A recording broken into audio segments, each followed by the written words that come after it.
previous video, we discussed the basic movements of the right hand. Now, let's discuss tone production with regards to our bow.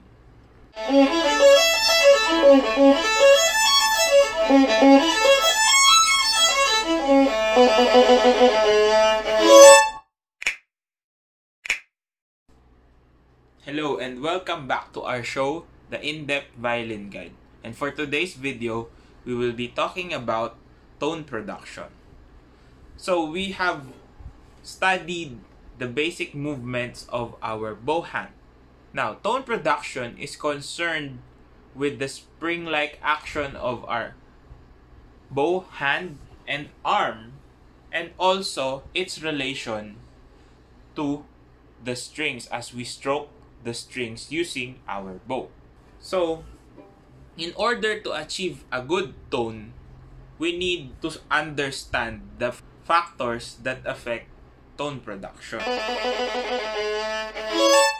So, there are three main factors in tone production: the speed of the bow, the pressure of the bow itself, and of the violinist's arm and hands, and lastly, the sounding point. So we'll talk about these three in detail in today's video.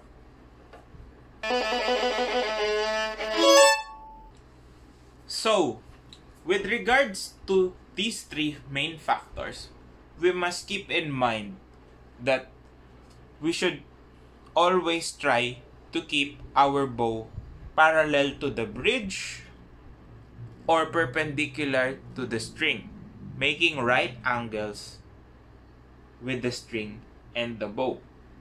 So we could apply these three factors to our playing, and these three factors will affect the sound that we can produce. So an increase in one and a decrease in another factor will entail a different type of sound. So we can have this sound, or this sound, or even this sound, just by changing one of the three factors.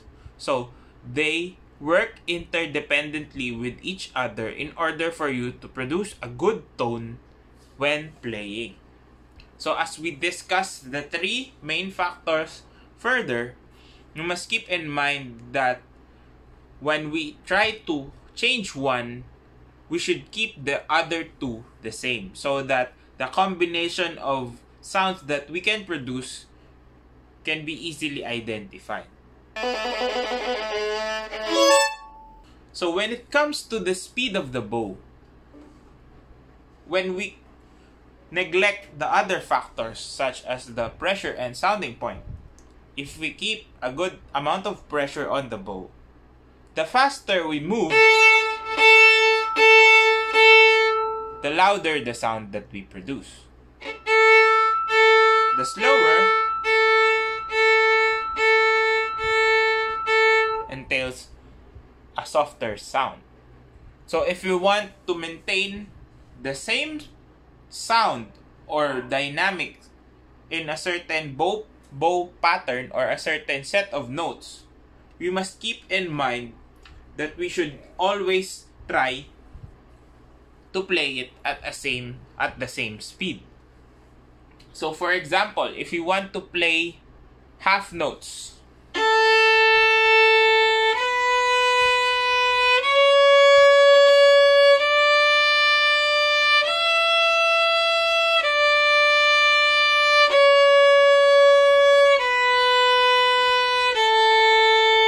so the speed is also concerned with what we call bow distribution, or how much of the bow we use for certain notes. So for that example, we had half notes.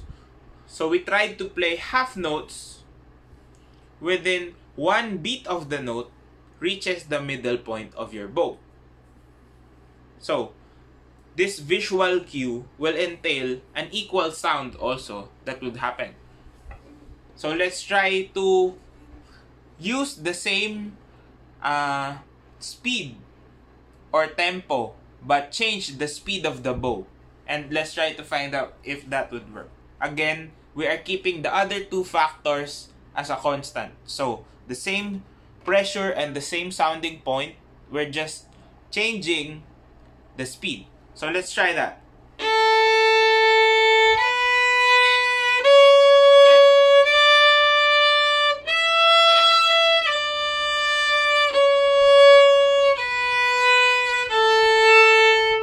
So as you can see, our tone is quite all over the place when we try to play the same values of notes. And if you want to keep it even, we must try to keep the bow also even. Okay, so for example, we're playing quarter notes and we want to play 4 in one bow. So we try to play.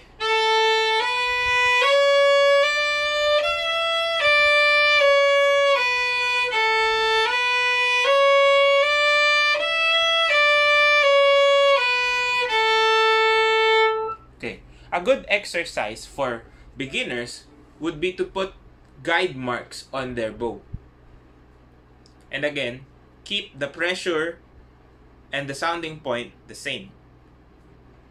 So, when you have guide marks, you know how fast you're going so that you can maintain the same sound for every note. Now, if you try to do it in a way that the first note is longer or faster,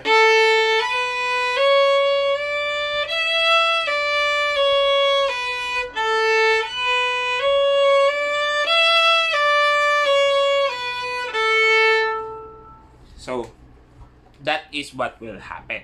Now, a lot of problems happen because some players play their first note longer than the others because they don't know how much speed is really needed.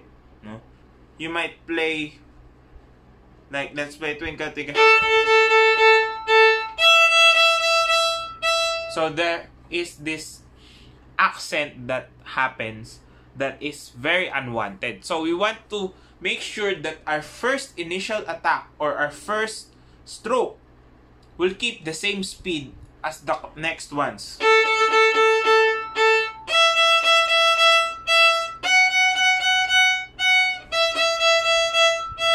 Okay? So that's how we would factor in speed. Bow distribution also comes in when we talk about bow speed. Now, some common problems that we encounter. For example, if we're playing the same note, I'll play a dotted half note and a quarter note. So 1, 2, 3.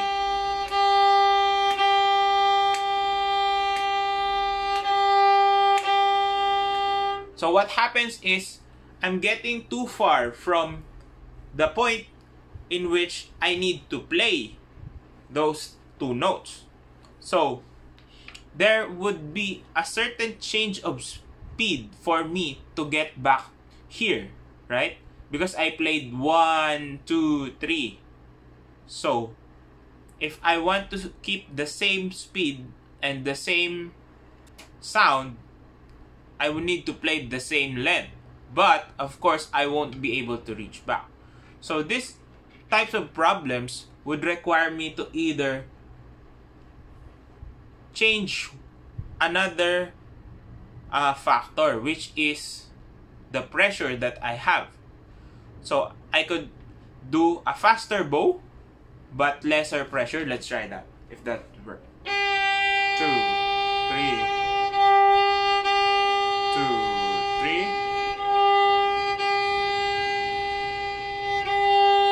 What if I want it louder? 2, 3. 2, 3.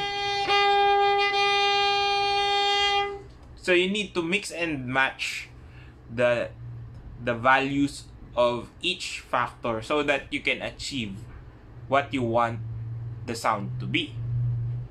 So we will talk about that later in a more in-depth future video. Of course, we don't always need to have equal bowing. So that's the time that we change speed. So it's not always equal. It depends on the phrasing that we want. We can do crescendos with it.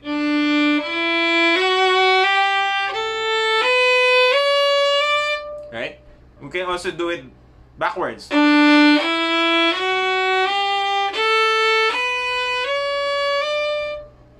So it really depends on what you need in your playing. But a good practice is to try to find it equal first, and then you can adjust. For example, if you play 4s, 1, 2, 3, 4, maybe if you need to make a crescendo, you play 1, 2, 3, 4, right? Or the other way around, like 1, 2, 3, 4. So the thing is, you need to find that balance in order for you to change dynamics. So again, the speed mainly is concerned with your dynamics. So the next factor is pressure. So when we talk about bow pressure, there are two types of pressure. The natural weight of the bow and the arms and hands that use the bow. Okay. So the combination of those two, it has a lot to do with the volume and the quality. So we have to consider that the bow is not balanced when it comes to weight. So the pressure that we can apply to the bow will differ depending on the bow itself. Again, look, the center weight of your bow is not in the middle. Why? It is heavy here by the frog and light at the tip.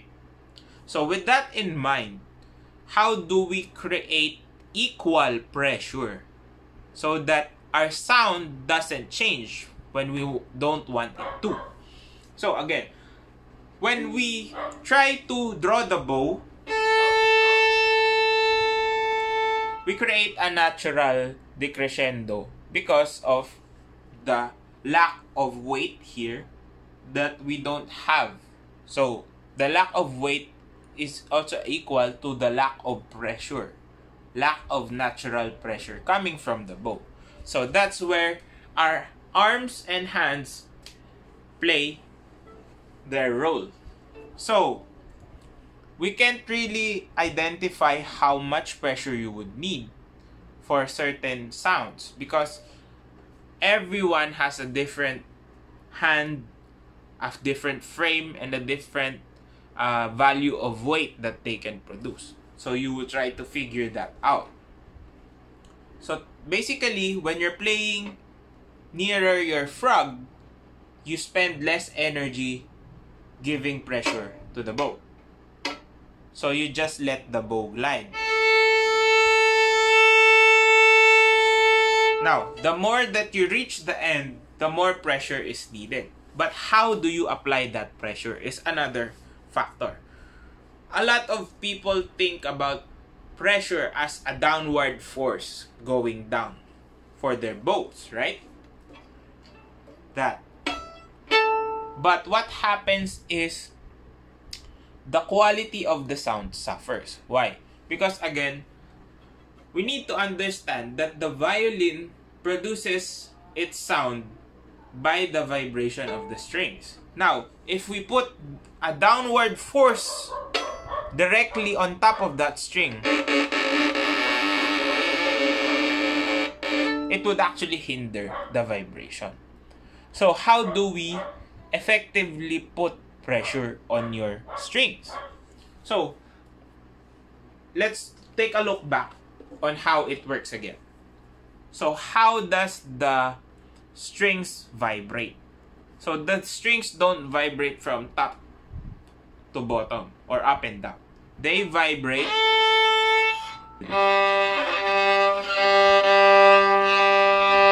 as you can see, the strings vibrate sideways. So we need to apply pressure on the direction of where the strings vibrate. So we don't need a lot of downward pressure. We actually need diagonal pressure going to where the strings are going to vibrate.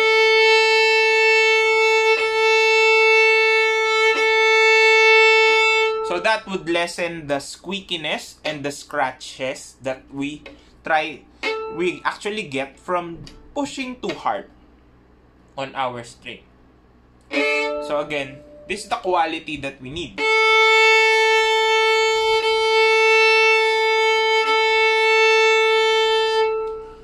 So the pressure isn't really going down, but diagonally. Again, diagonally. Now, as you pull down on your hand you do this motion. We call this the banana motion because we're forming sort of a crescent shape, right? So your hand moves this way, but since you're holding onto the bow and you're drawing it straight, it's moving that way in relation to this. So you don't really see that big motion or that big movement, but it happens as you draw the bow, like that, like so. So the last part, the closest part of the hand to the end of the stick is your index finger. So your weight naturally goes to your index finger, in which the index finger transfers that energy or pressure down to the stick going to the end. So that's how pressure works with playing the violin. So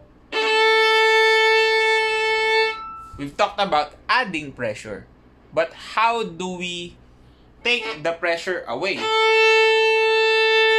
So we just reverse the movement. So we reverse the movement. Again, the bow is a lever. So it naturally moves, right? It moves like this. So we move our fingers the same action, but we maintain the straightness of it. So that's why subtle movements, we don't see a lot of big movements. We only see subtle movements because our hands are positioned in the bow. They are wrapped around the bow. Our hands need to be active when it comes to pressure. We can't just push down and leave dead weight on it, because again, this will happen. Your sound will be very limited and very scratchy. It won't be good. So we try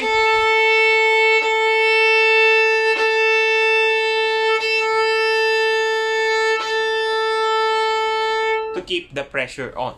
Okay? So there is always some sort of pressure on the bow. It just depends on how hard you need it or how light you need it. Okay? For changing.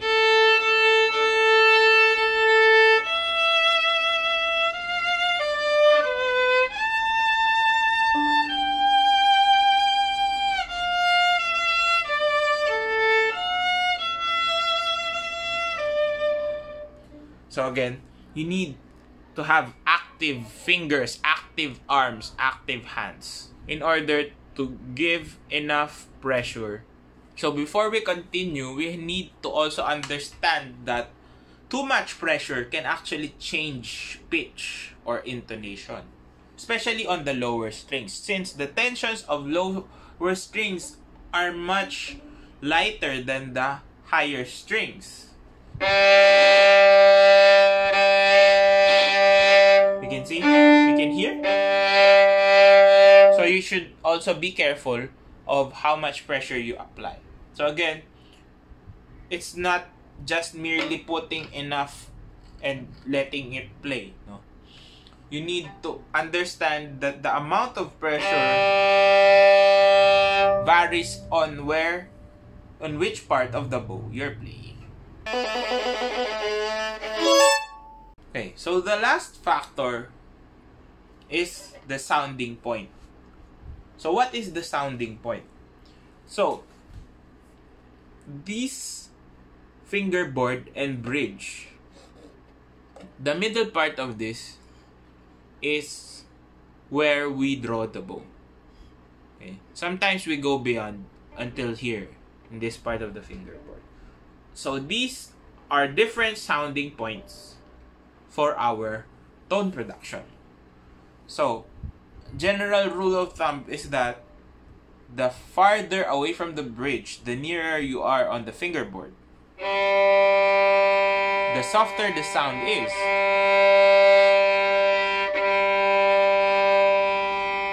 And the warmer it sounds. Okay. Now, the nearer you are to the bridge, it is naturally louder, but more metallic and brighter sound.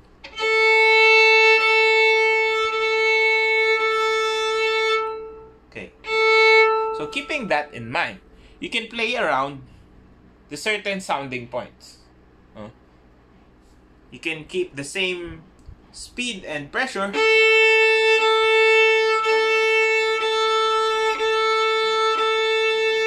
the sound would be different. Not just in volume, but also in quality. So, how do you get the perfect sounding point? So, there is a certain sounding point that your hand or your bow hand would gravitate towards. This is sort of its natural place. So, if you would just try to play somewhere in the middle and just continuously play,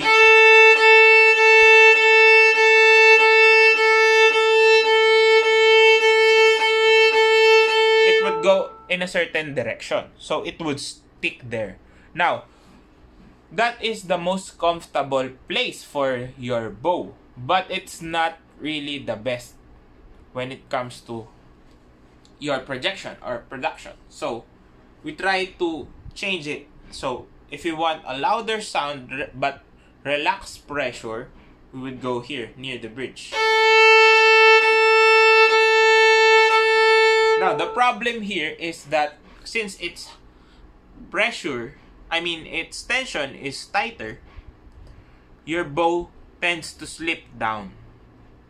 So you would have to use these motions. Again, we are talking about the basic, this pivot motion, to keep your bow in the same space. Okay? Another thing to consider with regards to sounding point is that the higher the strings, the more that you need to play nearer the bridge for it to sound better. Okay? So, every time you change strings, you actually change sounding points. Because if we try to keep everyone here, for example, E string, we play it here. And we play A here. You can see that the quality is changing. So if you want this same quality,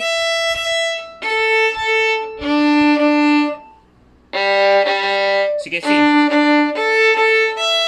we're farther than the first one. Now, if you play double stops, the sounding, again, as we've talked about, the changing of strings is changing the quality of the sounding point of where you need to place your bow. So we have to understand which is more important. So when we're playing double stops, we focus on the most important part and we stick there. For example, in Mozart's third movement of the fourth concerto, it's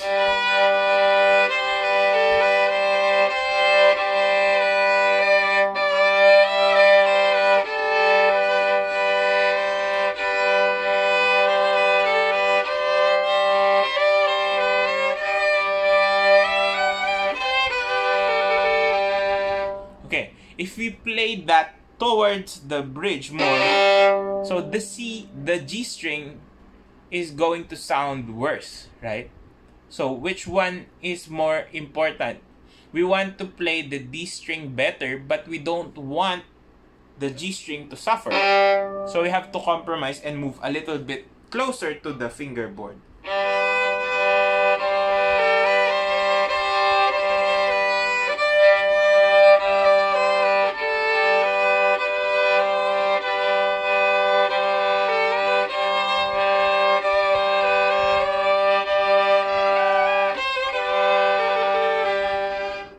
So we have to find ways in order for each string to sound better. So how do we change sounding points mid-playing? So this is where this action comes in handy.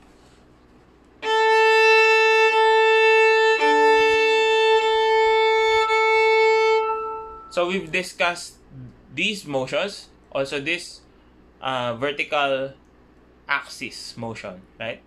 We're leaning our strings. So if we lean towards the bridge, it would go near it. Now, if we lean towards the fingerboard,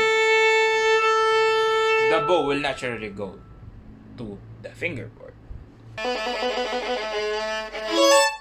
So we've talked about earlier that we want our bow to be straight, right? But sometimes the slightly slant of the bow can help in moving the bow into a certain sounding point that we need. We apply the slant like this. So just a little bit, the frog turning towards your body and the bow going to a clockwise direction. Okay? Applying this gives us more freedom to do certain things with our sounding point.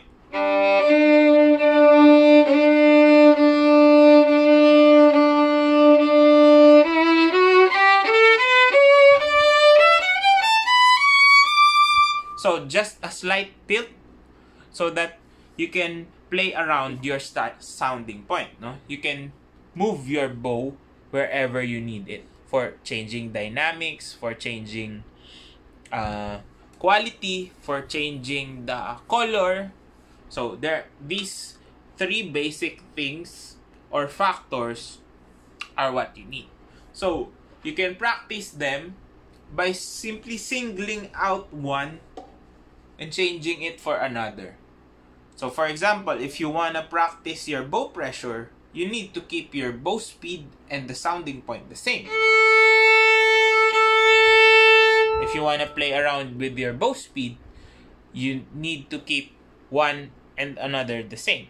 Okay? You can change them mid-piece, but if you're trying to practice them on their own so that you know which type of bow speed, which type of sounding point, and which type of pressure you need. So that's how you divide each one and then combine them in your pieces. So I hope you learned something new today, and thank you for the support. Like this video, comment down below any questions or any more information you can give out. Share this to your friends who are trying to learn the violin as well. And subscribe to my channel for more content, and I'll see you on the next video.